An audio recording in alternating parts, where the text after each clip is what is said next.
Hi everyone, I am Audit. Today I'm going to show you some balls. This is different from the bowling. People normally played bowling before, but not balls. Now I tell you the difference.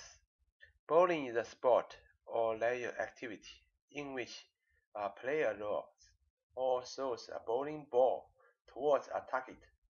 It is one of the major forms of throwing sports. In pin bowling variation, the target is usually to knock over pins at the end of a lane.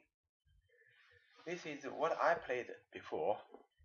While another one is bowls. People usually get confused with bowling and bowls.